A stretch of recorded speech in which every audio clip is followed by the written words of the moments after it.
Can you believe we're finally doing this? I know. We've talked about this long enough, so I'm so happy we're starting. I'm Elena. I'm Joyce, and we are talking about relationships 101. And it's not about your match profile. No, it's not. This is about serious New York State law. We really just want to empower the public to know who represents who in a real estate relationship, and it's very misunderstood, so we just want to put out there and explain it, so you know who represents who. Well, that's a good question. Who represents who? As a selling agent? As a buyer broker agent? Do you want to explain this for me? Well, there's a New York State disclosure. It's the law. It has been around for a very long time, and it is not a contract. It explains in depth every relationship that you can have with an agent.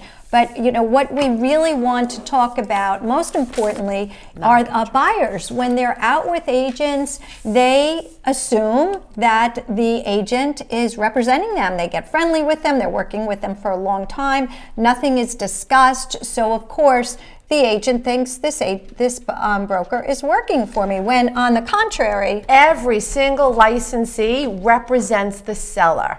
Unless you're in a contractual agreement with that person. You could be in a verbal, you could be in a handshake, but the best practice is a written agreement. A multiple listing does provide a buyer-broker agreement, and that is something you can discuss with your agent.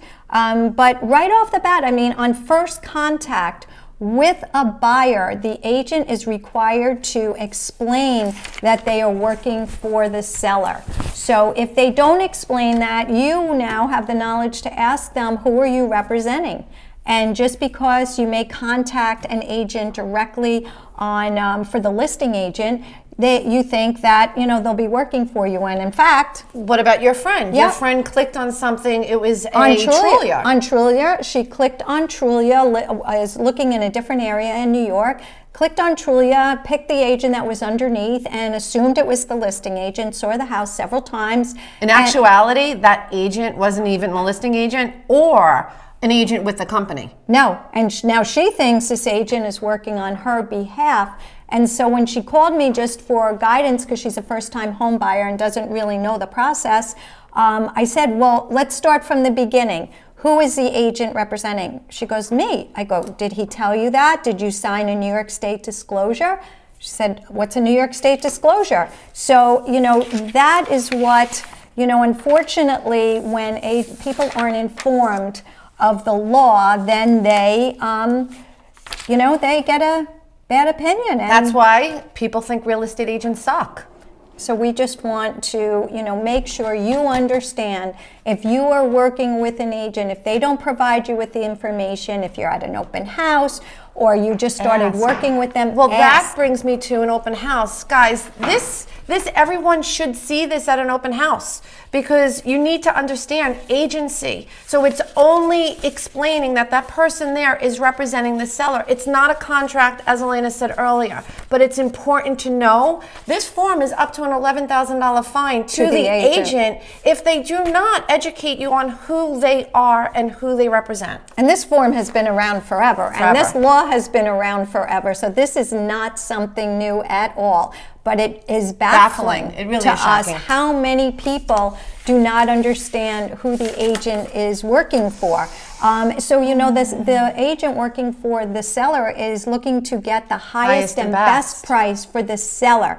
They're really in their best interest. They're not in the buyer's best interest. So you are entitled as a buyer for representation at any point in time. That's your choice. So that's just something, really you need to discuss. Yes, it's just so important. And you should know right off the bat, before even looking at houses, you should meet with an agent, find out how they work with a buyer-broker agreement. It really is in your best interest to have representation. Definitely.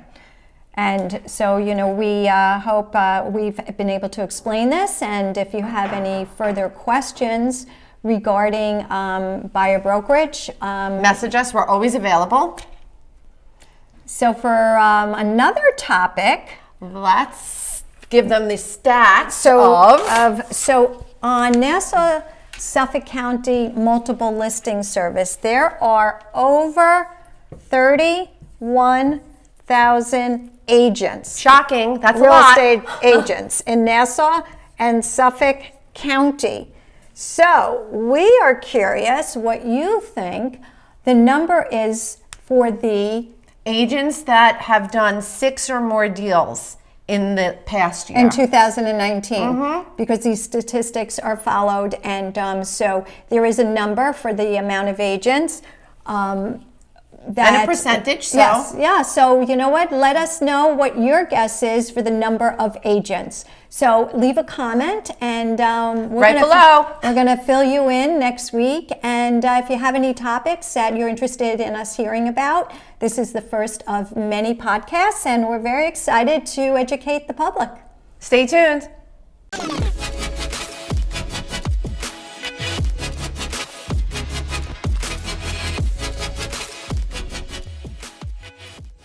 Wait, say, who can pick out what Elena did in this video that she shouldn't have done?